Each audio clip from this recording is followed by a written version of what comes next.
आपने एक कंपनी में जॉब के लिए अप्लाई किया, आप उस कंपनी में वेट कर रहे हो, कंपनी के कॉल का वेट कर रहे हो कि कंपनी कब कॉल करेगी आप, ताकि आपका इंटरव्यू फिक्स हो जाए। And finally you got their phone call, और उसके बाद आपका इंटरव्यू फिक्स हो गया, आप इंटरव्यू देने कंपनी पहुंचे and you are sitting in front of HR and he asked his first question, so tell me something about yourself.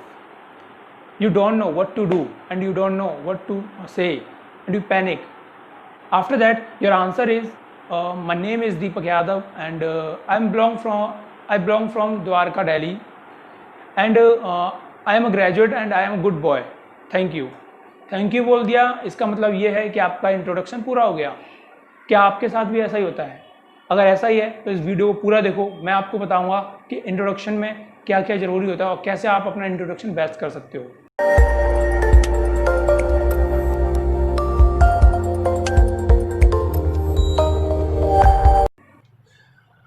Hello दोस्तों, मैं आपका दोस्त दीपक यादव स्वागत करता हूं आपके अपने चैनल मार्केटिंग गुरु पे।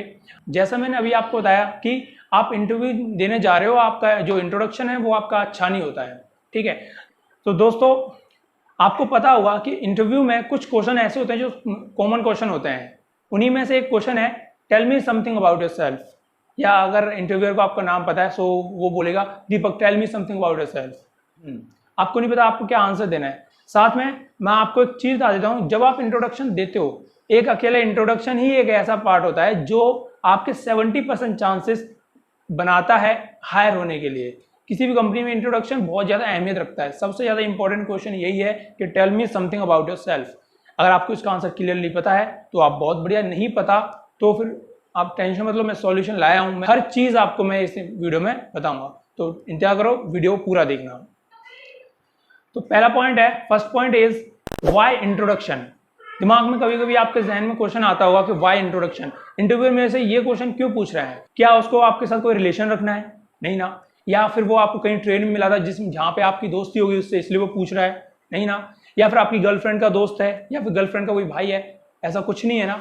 आपको मैं इतना बता दूं, इंटरव्यू में जब भी ये क्वेश्चन पूछता है कि tell me something about yourself, तो उसका मेन एक ही फोकस होता है इस क्वेश्चन को पूछने के पीछे कि जो कैंडिडेट मेरे सामने बैठा है क्या वो उस प्रोफाइल के लिए एलिजिबल है जिस प्रोफाइल के लिए मैंने उसको यहाँ पे इंटरव्यू के लिए बुलाया है। इसलिए वो इंट्रोडक्शन पूछता है आपसे। तो आपको इसका ध्यान रखना होगा कि जब भी इंट्रोडक्शन दो तो जो प्रोफाइल है उसके अकॉर्डिंग आपकी इंट्रोडक्शन होनी चाहिए और उतना ही बेस्ट होना चाहिए, ठीक है। इसका ध्यान रखना। Next point is right yourself. I mean कि जो भी इंटरव्यू आप देने जा रहे हो, इंटरव्यू में जब भी आप इंट्रोडक्शन अपना बताते हो, तो इंट्रोडक्शन में आपको एक सिंपल सी चीज बताना चाहूंगा कि आप मेरी इस वीडियो को देखो, ठीक है। इस वीडियो से टिप्स लो, इस वीडियो से नॉलेज लो कि इंट्रोडक्शन कैसे तैयार किया जाता है, ठीक है।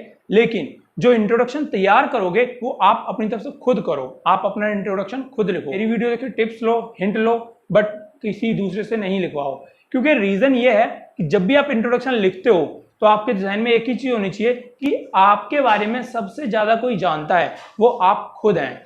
आपके बारे में आपसे ज्यादा कोई और नहीं जानता। तो जब भी इंट्रोडक्शन दो तो ये बात दिमाग में होनी चाहिए कि मेरे से ज्यादा मेरे बारे में कोई और नहीं जानता, इसलिए मैं खुद अपना इंट्रोडक्शन लिखूंगा।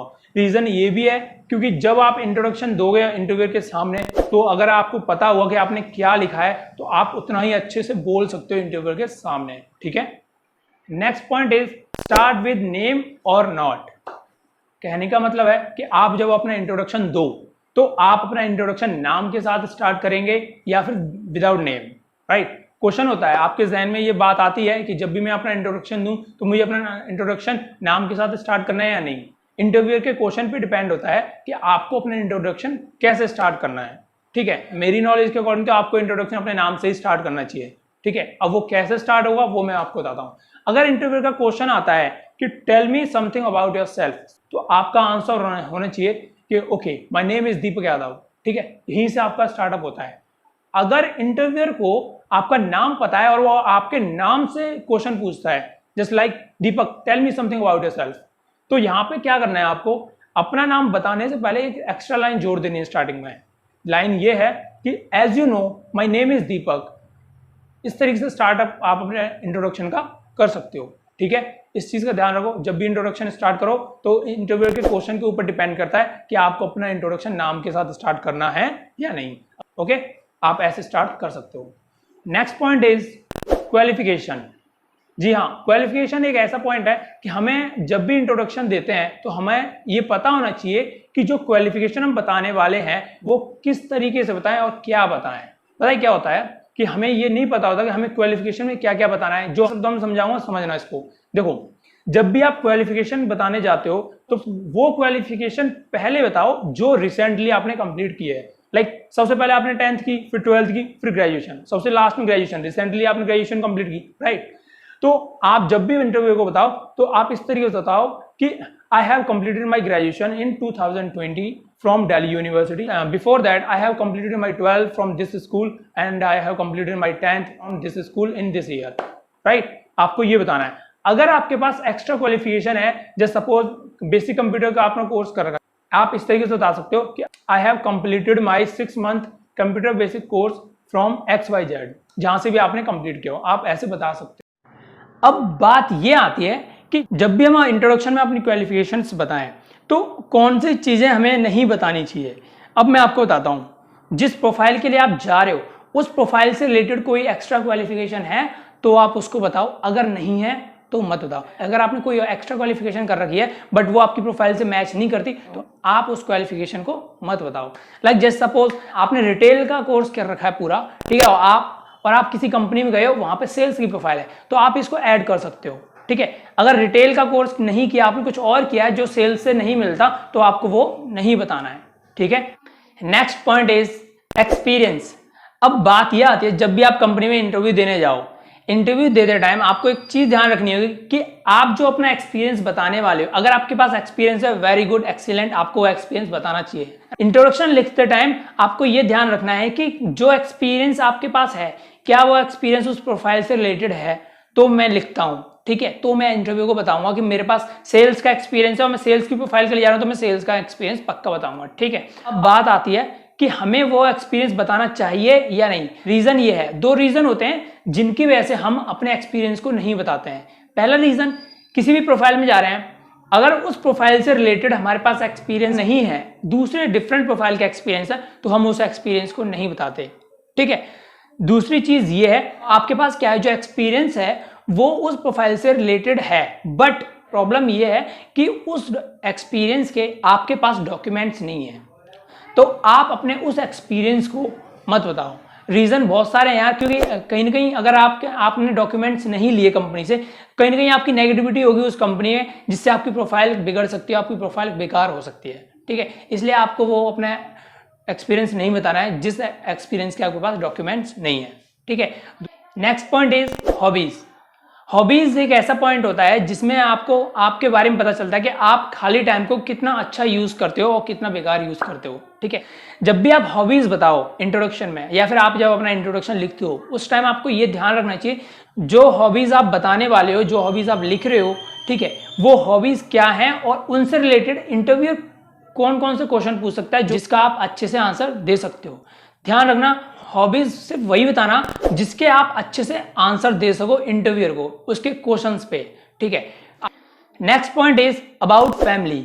इंट्रोडक्शन लिख रहे हो, इंट्रोडक्शन की तैयारी कर रहे हो, तो ऊपर एक प्रेशर होता है कि आप अपने परिवार के बारे में इंट्रोडक्शन में बताएं या नहीं, ठीक है। अगर बताएं तो क्या क्या बताएं और क्या नहीं बताएं। जब मैं इंटरव्यू देने जाता था अपनी लाइफ में, जब मैंने 12th पास की, 12th पास करने के बाद मैंने पहला इंटरव्यू दिया, तो मेरे ऊपर यही क्वेश्चन था कि जो अपने इंट्रोडक्शन में क्या मैं फैमिली के बारे में बताऊं, और बताऊं तो क्या बताऊं, ठीक है। फिर मैंने पता किया तो उसके अकॉर्डिंग मैं आपको बताता हूं जो मेरा एक्सपीरियंस है एज अ रिक्रूटर की क्या बताना चाहिए फैमिली के बारे में, क्या नहीं, तो वो मैं आपको बताऊंगा। तो आप जब भी अपनी फैमिली के बारे में बताओ तो या तो आप सिर्फ उनके बारे में बताओ कि आपकी फैमिली में कौन कौन है, बस इतना बता दो। अगर आपको लगता है कि आपको अपना इंट्रोडक्शन थोड़ा और बड़ा करना है, थोड़ा और बताना चाहिए, तो उनके जो वो काम करते हैं, एक्चुअली में वो जो करते हैं वो चीज बता दो, बस, इससे ज्यादा कुछ नहीं। ज्यादा इससे ज्यादा आप अपने उनके नाम बता दो, बस, इससे ज्यादा कुछ नहीं। Like apart of my parents I have one younger brother and one younger sister, बस इतना बोल दो। या फिर आपके पास ग्रैंड मदर है तो apart of my parents I have grand mother and 2 younger brother and sisters, बस इतना बता दो। अगर वो बोलते हैं कि कुछ और बताओ उनके बारे में, तो आप ये बोल सकते हो my father is businessman, my mother is house wife and my brother and sister are student, बस इतना बता सकते हो। इससे ज्यादा आपको कोई वो नहीं है कि आपको बताना है, ठीक है। Next point is practice. Practice का मतलब आपको एक शॉर्ट एग्जांपल देता हूँ। जैसे सपोज आप किसी स्कूल में पढ़ रहे हो, आपके एग्जाम आने वाले हैं, ठीक है, आप एग्जाम देने जा रहे हो। एग्जाम देने से पहले क्या हुआ, एक टीचर ने आपको क्या किया कि जो एग्जाम में क्वेश्चंस आने वाले हैं वो आपको बता दिए, ठीक है, बट आप ठहरे आलसी, आप ठहरे निकम्मे, जिस वजह से आपने क्या किया, वो उन क्वेश्चंस की तैयारी भी नहीं करी। तो क्या आप वो मार्क्स डिजर्व करते हो? क्या आप पास होना डिजर्व करते हो? नहीं ना। सेम उसी प्रकार आपको इतना तो पता होगा कि इंटरव्यू में पूछे जाने वाले कुछ कॉमन क्वेश्चंस होते हैं, आपने फिर भी उन क्वेश्चंस की तैयारी नहीं करी, ठीक है, आपने अगर उनकी तैयारी नहीं करी अच्छे से, तो आप अपना इंट्रोडक्शन कैसे दोगे? आप कैसे पास होगे? क्या इंटरव्यूअर आपको पास करेगा? नहीं करेगा। इंटरव्यूअर को भी पता होता है और आपको भी पता है कि इंटरव्यू में कॉमन क्वेश्चंस होते हैं, उनकी हमें तैयारी करनी होती है, बट आप प्रिपेयर होकर ही नहीं आए। क्या आपको लगता है कि वो आपको पास करेगा? ऐसा बिल्कुल भी नहीं होने वाला, वो आपको पास नहीं करेगा। इसलिए उनकी प्रिपरेशन करो। इंट्रोडक्शन में भी आपको सिंपल से ही पता होना चाहिए कि इंट्रोडक्शन में कुछ कॉमन चीज होती है जो मैंने बताई आपको, उनके बारे में आपको हर कोई बताता है, आप उनकी प्रिपरेशन अच्छे से करो, ठीक है। Next point is duration. अब बात यह आती है, आपने इंट्रोडक्शन तो तैयार किया, आपने इंट्रोडक्शन के बारे में पता कर लिया कि क्या क्या आपको बताना है। अब बात यह आती है कि इंट्रोडक्शन जो बताएं वो हम कितना लंबा बताएं। जब भी आप इंट्रोडक्शन दो तो ड्यूरेशन का ध्यान रखो। 3 ड्यूरेशन में इसको डिवाइड कर लो, एक 30 सेकेंड, एक 90 सेकेंड और एक 120 सेकेंड। 3 पार्ट्स में इसको डिवाइड कर लो, जिससे आप अपना इंट्रोडक्शन अच्छे से प्रिपेयर कर सको, ठीक है। आप क्या होता है कि इंटरव्यू का कभी कभी क्या होता है, इंटरव्यू क्वेश्चन पूछता है, सिर्फ इतना बोलता है कि tell me something about yourself. तो आपको खुद नहीं पता होता कि आप अपना इंट्रोडक्शन जो देने वाले हो वो किस बेस, मतलब कितना लंबा दें या कितना बड़ा इंट्रोडक्शन दें। कभी कभी क्या होता है कि इंटरव्यू का क्वेश्चन आता है कि hello Deepak, tell me something about yourself in 30 second, in 90 second और इन 120 सेकेंड, इन 2 मिनट। इस तरीके से क्वेश्चन आता है। आपको पता चल ही गया कि 1.5 मिनट के अंदर या फिर 2 मिनट के अंदर अपने आप को इंट्रोड्यूस करना है, तो आप जो आपने प्रिपेयर हो आप वो बता सकते हो, ठीक है। कभी वही होता है जो मैंने पहले बताया, क्वेश्चन आया कि tell me something about yourself, तो आपको बस अपने आप को बताना है एक इस तरीके से जिससे आप अपने आप को अच्छे से प्रूफ कर सको, ठीक है। तो इंट्रोडक्शन को 3 पार्ट में डिवाइड कर लो, 30 सेकेंड, 90 सेकेंड एंड 120 सेकेंड, और तीनों को एक अलग अलग पार्ट्स में डिवाइड करके तैयार कर लो कि किसमें क्या बताना है, किसमें क्या नहीं बताना, ठीक है। तो आज के लिए बस इतना ही। वीडियो को पूरा देखना, समझना मैंने जो बताया, जो पॉइंट्स मैंने बताए उनका यूज करना। फिर से एक चीज बोल रहा हूँ, कॉपी मत करना, टिप्स लेना, अपना इंट्रोडक्शन खुद लिखना। जो मैंने पॉइंट बताया था, बी योरसेल्फ, अपना इंट्रोडक्शन खुद लिखना, क्योंकि आपके बारे में आपसे बेस्ट कोई नहीं जानता, ठीक है। अच्छे से इंट्रोडक्शन दो, अपने इंटरव्यू की तैयारी करो, इंट्रोडक्शन अच्छे से दो। बाकी नेक्स्ट वीडियोस में जल्दी ला रहा हूँ, जिसमें आपको और अगले क्वेश्चंस की आपको मैं बताऊंगा कि अगले क्वेश्चंस की किस तरीके से तैयारी करें, किस तरीके से आंसर्स अपना प्रिपेयर करें, ठीक है। अभी आप इस वीडियो को देखने के बाद आप बताइए कैसी लगी, कोई पॉइंट, कोई सुझाव, कोई पॉइंट मैंने सही बताया, कौन क्या पार्ट अच्छा लगा। वीडियो को लाइक करो, चैनल को सब्सक्राइब करो और बेल आइकन को दबाओ लेटेस्ट नोटिफिकेशन पाने के लिए। तब तक के लिए जय हिंद, जय भारत।